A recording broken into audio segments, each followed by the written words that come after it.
Now let's return to this absolute devastation in New South Wales caused by heavy rain. Sydney has been hammered today, as I mentioned earlier. It's the wettest start to a year since records began 170 years ago. 15 consecutive days of rain. I just spoke with Jonathan Lee and he gave us a sense of the speed of some of this flooding as more than 20,000 Sydney-siders were ordered to evacuate. Now the bickering has begun between Premier Dominic Perrottet and many in the community of Lismore to the north of the state where the clean-up is continuing. But he's also been challenged about the government's inaction by former colleague, Liberal MP Andrew Clennell, who's accused the New South Wales government of failing disaster victims again, arguing that the state needs an independent head of recovery and rebuilding. Now, the Lismore Mayor, Steve Krieg, agreed with Clennell, saying, "We don't need bureaucracy. We need a benign dictator, someone who's going to take charge, make decisions and get things done." I'm joined now by Sky News political editor Andrew Clennell to discuss the politics of another natural disaster. It seems we come back to this position after every natural disaster, but the Premier has even admitted himself that they didn't act fast enough. He's apologised for 2 days in a row. That says it all, doesn't it? Yeah, it does. I mean, they haven't done enough. I think you'll see a lot of federal money. Perhaps the Lismore disaster is so big it requires federal money. But from a state point of view, the SES, still a volunteer organisation. I can remember covering the 1999 Sydney hailstorm where Bob Carr had to take the stewardship of that clean-up off the SES and give it to Phil Coperberg at the Royal Fire Service. Now, I'll probably aged myself a bit there, but what I'm saying is this has been a problem for years.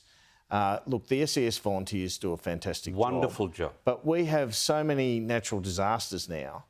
Isn't it time for a more professional approach?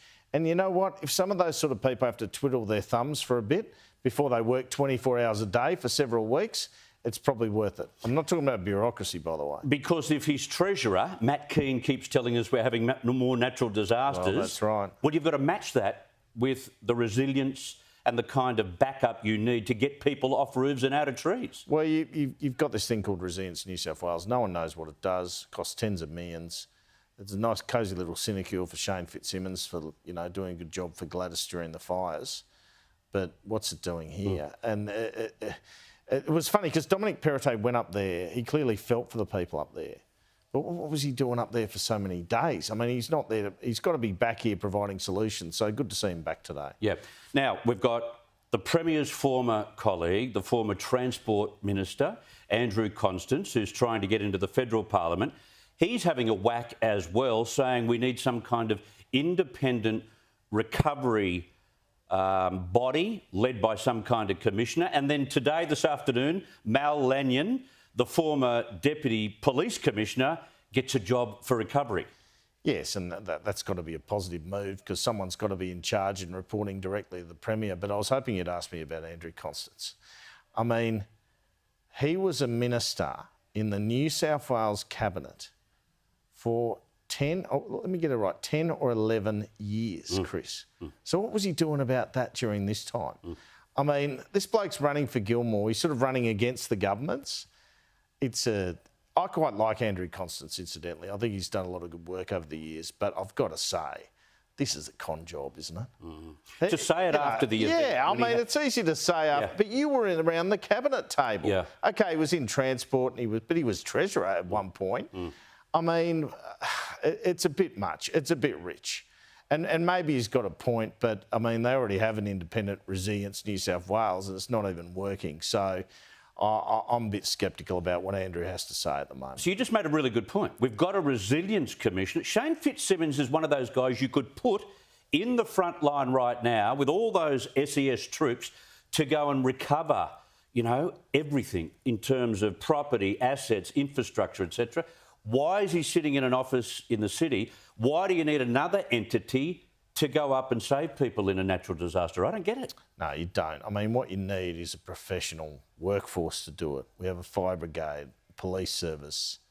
We have SES volunteers and RFS volunteers. And we've got Defence who can help, but don't need to be doing this all the time. So I think it's time for a professional boots on the ground type operation for this sort of event. Then you've had the likes of surfing champion Kelly Slater, tennis champion Pat Rafter, who joined up with the Hemsworth brothers to help people in Lismore in the clean-up. They're all filthy, apparently, with Scott Morrison and the federal government. Am I wrong in saying that we've given to Lismore some of the biggest amounts in recovery dollars?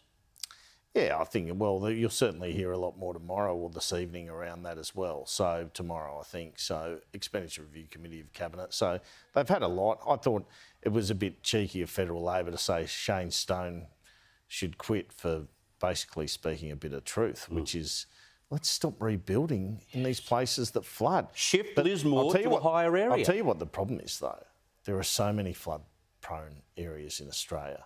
It's a bit hard to just demolish everything and move it. But when it does happen, don't rebuild there, for goodness sake. We put our main streets 220 years ago right near rivers so we could extract water. Yeah, that's right. And that's what's caught up with us. Yeah, and now we've got to time. rethink that.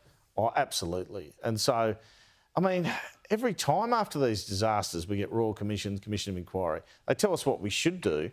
We don't always do everything they tell us to do. I know it's difficult for the reasons we just spoke about, but surely there's got to be a bigger effort this time. Andrew Clennell, thank you very much for your time. Thanks, Chris.